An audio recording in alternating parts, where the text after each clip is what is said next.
All right. Welcome back to the Ledger Report. Today, we've got some incredible news, so stay tuned. This is going to be the first weekly report that we're doing here on the XRPL. What we're doing is just keeping track of what's happening on chain. We're going to expect a lot of increased activity and utility across the XRPL this year for many different reasons, including increased attention that's coming to the XRPL right now from the price movement. That's been the biggest thing. We've got our native digital asset on the network, XRP, that has already been making some pretty historical gains. So we're going to continue to see how that's going to bring attention into the ecosystem and obviously eventually users and actual adoption. We've got other things going on, right? We're getting that mainstream news coverage. We've had Brad Garlinghouse on 60 Minutes. And as we'll talk about in a minute, with Trump and Mar-a-Lago and hopefully transitioning him into the White House as well. And we've even had the launch of the RLUSD stablecoin. And we might even get an XRP ETF by the end of this year and probably even sooner than that. So while everyone is super hyper focused on the price, we're going to be taking a deeper dive into the on-chain activity and looking at some of the more fundamental factors in this ecosystem, including just regular news, partnerships, and breakdowns of the real world use cases and implications of the news and what's happening here in this ecosystem. So a key factor that I've noticed aligns a lot of people in the XRPL community is that potential for the actual utility of distributed ledger technology outside of just investing into these tokens and watching them go up and down. We want to see how this technology is actually going to be used by institutions around the world. And it's pretty clear that we're getting much closer to that. So that is why we're doing these updates. Let's look at what's happening on chain. Let's see if we can get some signs of what may be coming and or what may have already occurred and how that is affecting the actual use of the ledger. So yeah, that's the point of this. Definitely, please subscribe and like this video just so that I can make sure that as we drop these reports and we talk about breaking news, you're getting this information as soon as possible. So we got some big news this week. We're going to be going over all of that shortly. We had a Chainlink integration, okay, and we're going to talk about what that actually means and get around the hype and a lot of the misconceptions around that. We've also had RLUSD being listed on Bitstamp, which I learned recently is actually one of the, it is the longest standing cryptocurrency exchange. How interesting is that? Mt. Gox was also around before, but they did not make it. If you're familiar with Mt. Gox, you know how that went down. Anyways, we have Brad Garlinghouse and Stuart Alderoty with the president-elect at his Mar-a-Lago home. Okay, and we have some more news as well. Just remember that I'm doing everything that we can here to make sure that we're getting this news as close to the source as possible. Okay, so that's the point of the Ledger Report. We're looking at what's actually happening on chain, and we're looking at as close as we can to the actual sources, what's happening, and get rid of any of the misconceptions and all of the rumors, and just talk about what's possible and what's actually occurring first. So today, what we're going to be covering is some basic on-chain statistics. We're going to look at some of the highest values that come in for every day of the week, and we'll talk about how that compares to the previous week. Basically, from the highest value that we saw this week and the highest value that we saw in the week before, what was the delta? We'll talk about that in a second. We're going to cover a little bit of the price action and volume just because it's there. And we're going to talk about weekly news and its actual implications. So let's do this. The data, as I said, we're going to talk about the highest values first. So right now, as we are talking, we've got XRP, the native digital asset on the XRP ledger. Okay, totally different thing. Ripple itself is a totally different company. They did help to develop and create the XRP ledger, but the XRPL is separate from the company Ripple itself, and XRP is the native digital asset on the XRP ledger that is used to facilitate transactions over the network. Hopefully everyone here knows that. That digital asset is sitting at $2.35. Over the past week, we haven't had too much movement. The highest that we had last week was at $2.50, and the highest that we had this week was actually at $2.46. So we've had a delta of about negative 1.3% over the past week. Not much of a change. If we zoom out a little bit, right, we know that we're obviously up a lot for anyone who's been around. And we also have not yet reached that all-time high level. So we're going to be looking out for that in the coming months here as we get into what many are going to call the alt season. Moving on, let's talk about RLUSD. We've got some data here on CoinMarketCap, and we also have it on CoinGecko. These two sources are showing different information. So we're going to talk about a little bit of that and break down some of the numbers that we're seeing here. So RLUSD right now on CoinMarketCap, we have a market cap for this token at 53 million. That's around how much they have noted in circulation. And by the way, Ripple is going to be releasing, as we understand, monthly attestations of what's actually in circulation and all of the data around what's backing also RLUSD. So this right here is what we can see basically on chain and or from whatever the exchanges that these data aggregators are reporting to them. So we really can't look at this as the information, but what we can look at as the information that we currently have access to. So at this exact moment, we have a volume of 82 million on RLUSD, and that is actually particularly high in many different ways. First off, if we look at the volume versus the market cap, obviously that's more than 100% of the market cap, right? That's being shown here, which is not something that makes a lot of sense. That would mean that there'd have to be a lot of RLUSD going back and forth in between the same sort of actors, essentially. It doesn't have to mean that, but that is essentially what you're going to be looking at on a higher level. So that's something that doesn't really align too well. But beyond that, I've actually been at the Ledger Report, we've been actually taking a lot of this data in the back end. We have an app that actually runs this data for us. So we know around roughly what some of the highest numbers were for the last week and also the week before. So this week, rather, we had the high of volume on RLUSD at around 139 million. Okay, we had a big spike, and right now we're starting to kind of climb back down from there. Last week, if anyone saw, we had about a $600 million high, but we're not including that in this week's data because immediately after that, it snapped back down to 30 million. So we're going to use the high of 139 million that we saw this week because we're seeing this more gradual kind of decline. So that's why I'm still including that in this data. So if we include the idea that last week, without the outlier of the 600 million that kind of spiked out of nowhere and went away, that high for the previous week was 39 million. So from 39 million to up 139 million was the high this week. We're going to call that a 252% uptick in volume. Obviously, this is not the average weighted volume or anything of that nature. These are just comparing the two highest values that we were able to record over the past 2 weeks. So like I said, we had an anomaly with 600 million last week. And a lot of that, by the way, let's take a look at the actual breakdown of where this volume is coming from. A lot of this has been coming from Bullish. Bullish, by the way, has Peter Thiel on the cap table, just so that everyone is aware. We don't really know what that means. I haven't looked too deeply into why he invested in Bullish or why Bullish also is listing RLUSD so early. I personally had never heard of Bullish until now. So look, a lot of this volume is coming from there. 38 million and 25 million of the current 82 million that's listed here on CoinMarketCap is coming from Bullish. These are the first two pairs. We have the XRP RLUSD being the largest with 38 million in volume, and then RLUSD to USDC is the second largest pair with 25 million in volume. I do think that that's rather significant, right? That we have another stablecoin being the second highest volume for RLUSD on this exchange. We can only start to kind of think about what that may mean. I'm not going to make any assumptions here live with you today, but we do want to acknowledge that another stablecoin is actually one of the highest traded pairs versus RLUSD. Okay. Moving on, we also have Bitstamp this week actually coming in really hot, adding to this volume significantly. Once again, kind of justifying these higher numbers that we're seeing this week. It actually makes a little bit of sense because we did have a new exchange listing, and maybe that bigger spike that we had was some testing or something that was going on in the background with some other exchanges that are supposed to be listing RLUSD in the future.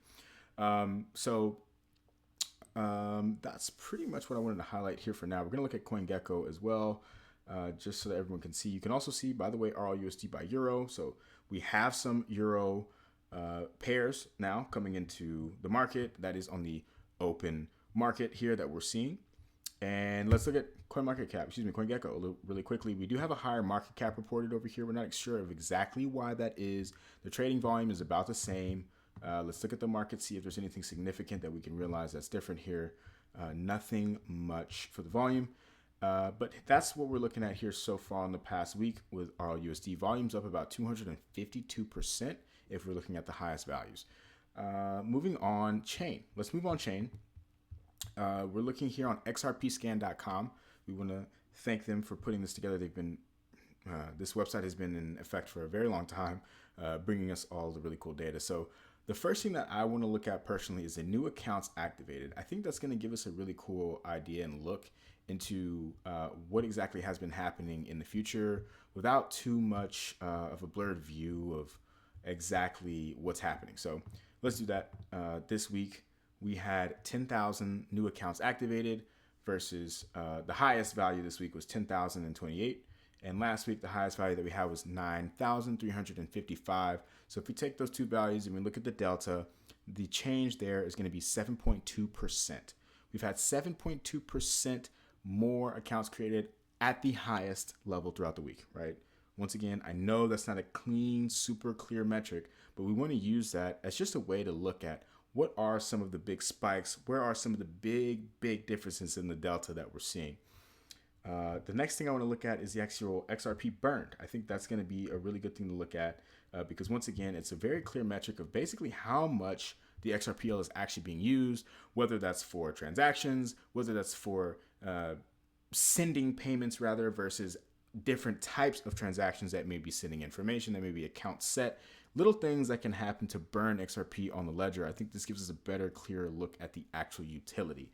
So this week, the highest number that we had for XRP burned in one day is going to be 5,139 versus last week, we had a metric of 5,582. So this week, that's going to be minus 8% for the highest value that we saw throughout the week.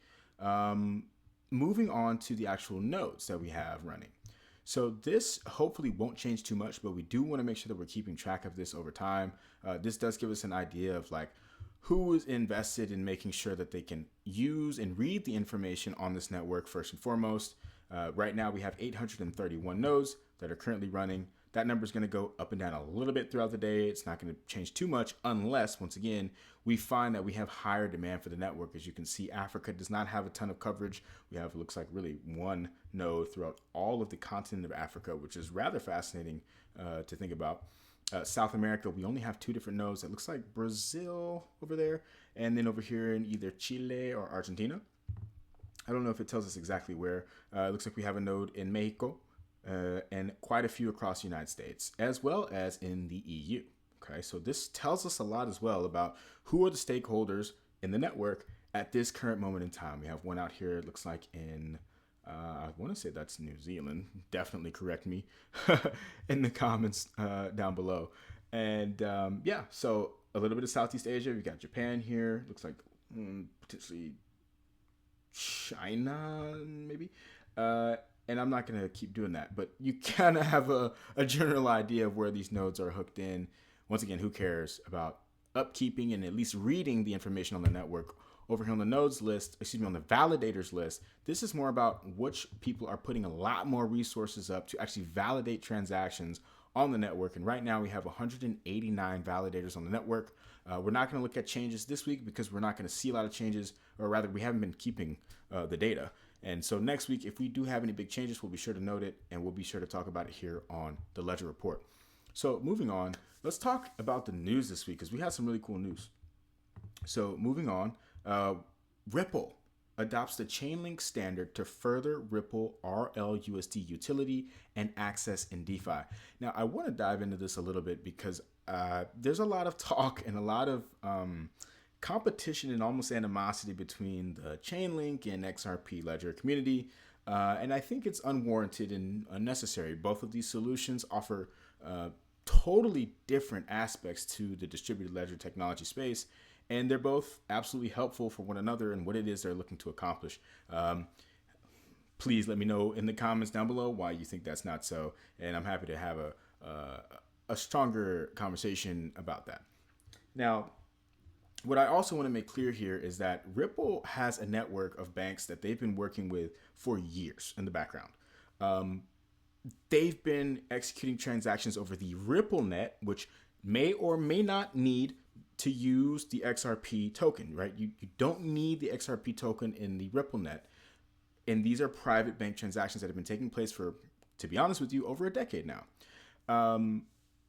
What's happening here is Ripple and the RLUSD token specifically are now being moved to on-chain Ethereum DeFi. And that is what this integration is about. It's about the decentralized application of the RLUSD token over the Ethereum network specifically. So Chainlink in this situation is not doing anything new. Okay, this is not anything new for Chainlink. This is new for Ripple and RLUSD. Specifically, what Chainlink is doing is reporting real-time data around the price of RLUSD to these decentralized protocols. For instance, you have decentralized markets like Aave. You have Compound. I don't even know if they still exist. Someone let me know in the comments. You have these different decentralized markets where users can actually go and use ERC20 tokens and or any tokens that are on the Ethereum network. They can lend them through these protocols and they can borrow them through these protocols. You're going to have these markets where a specific interest rate is set by the market itself, by automated market makers, on what the rates are to borrow this asset and what the rates are to lend this asset. So you and I can go to the Ethereum network, take our RLUSD, put them up on Aave, for instance, as collateral, and actually lend our RLUSD out to the open market in these decentralized finance markets where you do not need any other particular intermediary other than the blockchain itself to settle these transactions and set the rates. Most importantly, for these transactions, you have an open market for the rates of the token. So that could absolutely create an interesting dynamic if we start to see that on the public decentralized markets. There's some crazy demand for borrowing or lending RLUSD. So just something to understand about what Chainlink does. Chainlink provides real world pricing data to these exchanges, to these decentralized marketplaces, all right, so that you can know and automatically process these transactions based upon the price of RLUSD at any moment in time and at every moment in time. That is what Chainlink price feeds do, okay? It's providing a secure, reliable source of the pricing data on the Ethereum mainnet. All right, so now developers can integrate support for RLUSD in their DeFi applications for use cases such as trading, lending, and more. Cool. Once again, this is not XRPL Ledger. This is not XRP Ledger RLUSD. This is Ethereum RLUSD, okay? Just to be clear.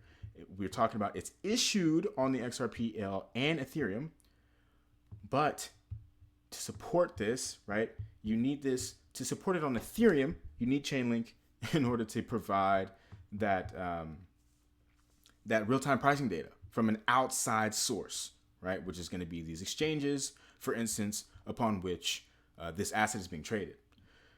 So I just want to be clear. That's the only time that XRPL is mentioned throughout this document, okay?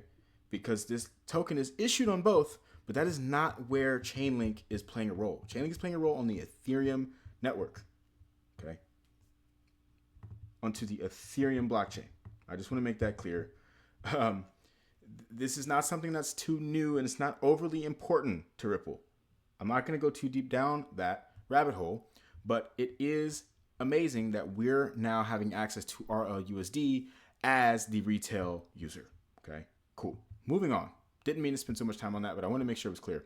Another big thing that happened this week is we had Brad Garlinghouse post a picture with Stuart Alderoty and Donald J. Trump himself in the Mar-a-Lago residence. There's a couple things that we can talk about in this photo. We're not trying to get conspiratorial here, but we do want to talk about the facts. The facts are that you've got these candles, okay, in the background. These candles, everyone's pointing that out, okay? Another thing that I did want to point out is this actual painting here. A lot of people were speculating on the painting.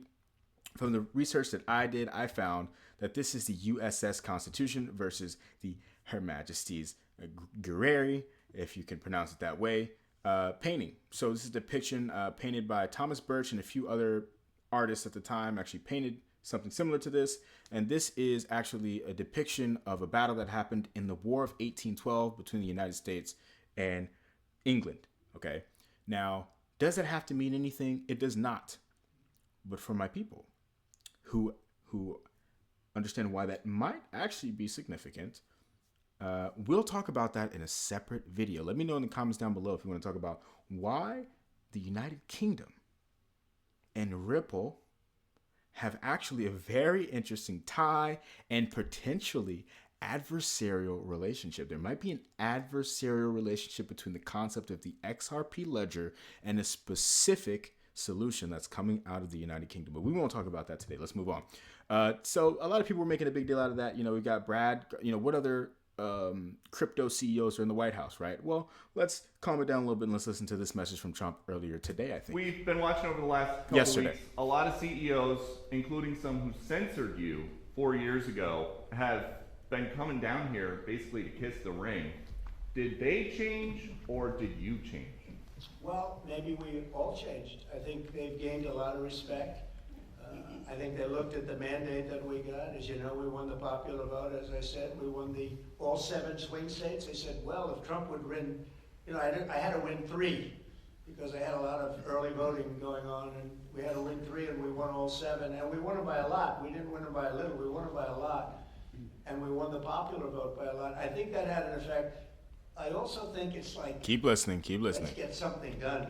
You look at what happened with Facebook today and yesterday, what they announced. That was a big concession from them. I mean, they went from I call them the unlock boxes. They call them lock boxes. I call them the unlock boxes because they seem to be unlocked a lot of times. But you went from the unlock boxes into a statement yesterday that's really talking about free speech. What a difference that is. And so we appreciate that. But I think they've gained a lot of respect. We've had everybody. Jeff Bezos came. Everybody came. Mark Zuckerberg came. Many of them came numerous times. The bankers have all come. Everybody's coming. I haven't had anybody saying anything bad about me. I'm not used to it. But, a lot of Okay. Some people were questioning his choice of words there, but we won't get into that today. Anyways, you know, hey, everyone's meeting with Donald Trump right now, and everyone wants to be around him. So does this really have that much significance? Hey, we don't know what they talked about. Maybe it was something big. Maybe it was just a nothing burger. We also know that Ripple actually donated very recently $5 million in XRP, specifically to the inaugural fund recently. So, you know, people are saying, hey, this is pay to play. Everyone who pays the president gets to meet with them. Like, it's not a big deal. So just to provide a little bit of that sort of a perspective into this. Obviously, we don't have a lot of pictures of other crypto company CEOs with the president-elect. So that's also something to keep in mind. All right. So as we already mentioned, RLUSD was actually listed on Bitstamp this week. What was really cool about that was that Monica Long, the president of Ripple, actually made a comment literally the day before. Let's hear what she had to say. Right now, this is available on Bitso, MoonPay, CoinMina, additional listings coming on Bullish, Mercado Bitcoin, and others. What about a huge platform like Coinbase and others, for example? When does that happen? We are continuing to expand distribution and availability of Ripple dollars on other exchanges. So I think you can expect to see more availability, more announcements coming soon. How soon? Imminently. Well,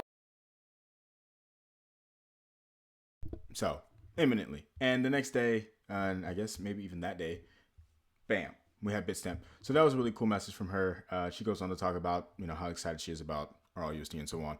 We had another interesting comment from this guy on Fox this week. We're going to take this as it is, and then we're going to talk about it in a minute. another one you like is Ripple. You said it is the coin to be looking at right now. Absolutely. Why? Okay, so Ripple actually was the second largest coin prior to the SEC's investigation of them. They did this really weird lawsuit against them, and basically the Ripple's going to be the track that everything's going to be running on in the future. So they created their own stable coin right now. Okay. And Bank of America, like I said, they were doing 100% of their internal transactions. They've got 83 different patents on it, and there's some incredible stuff that's going to be coming out. So Another. Okay, so let's talk really quickly about this. So yes, Bank of America in 2019 did release a patent. For anyone that was around at that time, we probably thought we were crazy people and so on and so forth. But they actually did release a patent that mentions Ripple. I think they say DLT. Let's look at it here real quick. All right, so Ripple and their ledger system is mentioned in this patent for settling payments across borders or something like that, right? So let's zoom in here. Where is it? Oh, okay, yeah. So refunded Ripple settlements, you see it once there. Ripple DLT and the Ripple, for anyone who knows, ILP, the Interledger Protocol, something that we haven't heard about a lot recently. This looks like even almost like a little Ripple kind of logo, right? But anyways, this kind of clearly outlines some of the use cases of what it is that we're looking at here for the XRPL. This is a real patent, okay, that was submitted by the Bank of America in 2019. So this is all real. Bank of America Corporation, Charlotte, North Carolina. Okay. Look at some of the names here. Maybe dig into some of these people, see what we know about them today. So he's correct in that. When he says, you know, they were running all of their transactions over Ripple, we have to once again mention that RippleNet does not have to use the digital asset XRP, and that's been clarified many times by the Ripple company, by the Ripple team. So just stuff to keep in mind. We see videos like this and people making a big deal out of it, and it's like, hey, until, right, because we also see a community note here, until we get that from Bank of America, there's really no reason to take this into too much account. People that are here, we all know what's going on. We know. But seeing this on TV and getting people hyped up, we have to keep super, super low expectations right now because there's a lot of hype. We've got a lot of retail coming in, and they're going to have to pay for this. So we're going to have to be super patient, super calm, and just let things happen. So moving on here. This week we had a few different legislators come out. New Hampshire and North Dakota both had representatives introduce bills for strategic Bitcoin reserves. Now, there's something really important about this that we want to mention. And as XRPL fans, this is very, very, very fascinating to think about. Now, the New Hampshire bill specifically does not explicitly mention Bitcoin, it says here on Cointelegraph, but instead refers to digital assets. Okay.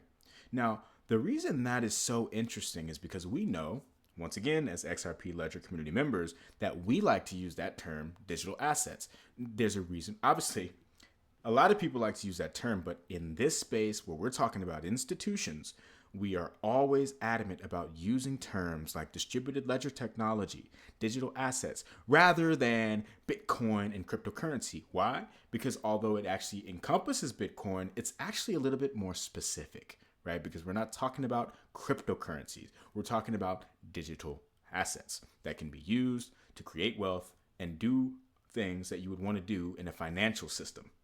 Not just buy and sell, but lend and borrow and collateralize and so on and so forth.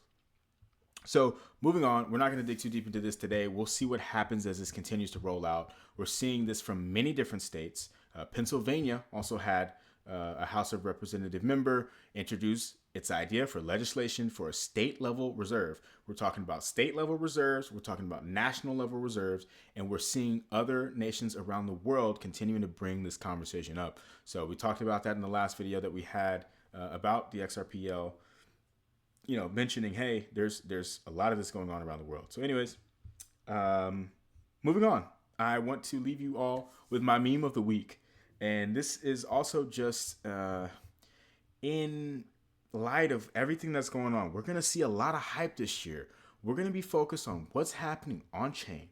What can we take away from the information that's happening on chain, just in case we actually do start to see utility having an impact on the financials, on the volume, on the things that are going to allow us to think about how to think about wealth throughout this bull run as it comes to an end here.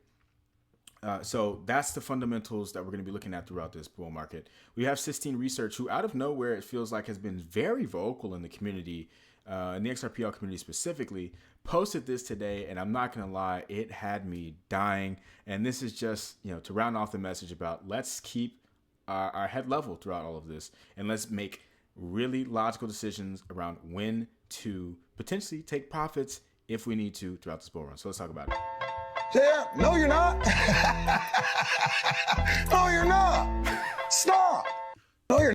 And I just found that hilarious because it's going to be super important to set specific price levels. That's going to be my advice to anyone who's listening to this.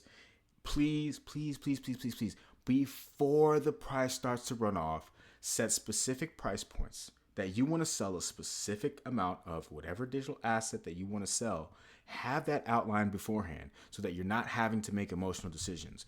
You know the old adage, if you fail to prepare, my goodness, if you fail to plan, then you plan to fail. And we don't want to be in that position. This is going to be my third bull run, my second full bull run. The first time I had no idea what was going on in 2017. Just was in it, saw what was going on. 2021, I round tripped. Do not round trip it, guys. Do not round trip it. And so, but the only way to make sure that you do that and you do it well is to have a plan. Just have a plan. Write it down. What are you going to do when this happens? As a professional day trader, I have to do the same thing. You have to do this in short-term trades, and you should do it for your long-term trades as well. Have specific price points. Take profits. Enjoy this time, right? And that's another thing, is it allows you to have some relief. Enjoy the time. Take a little bit off the top. You don't have to sell everything. You don't have to sell more than 10%. Whatever it is that you want to sell, set specific price points, set a specific percentage of your bag that you'd like to get rid of, and keep it moving. And don't think about it. You can't then have FOMO or be like, oh, I did the wrong thing. It's like, no, what you did was you followed your plan. All right, no more ranting from me. What did we miss this week? What did I get completely wrong throughout this report? Let me know in the comments below. And once again, do not forget to like and subscribe. Subscribe to this because we're going to be talking about exactly what's going on. We're going to dispel all the rumors. We're going to get rid of all the misconceptions and all of the stuff that's not clear throughout this community throughout the next year. And I don't want you to miss any of that. So please subscribe and we'll bring you the breaking news. And finally, my regards go out to anyone who is dealing with the fires out in California. May peace be with you. May great things come to you from this point forward. And for now, this has been the Ledger Report. And until next time, stay vigilant.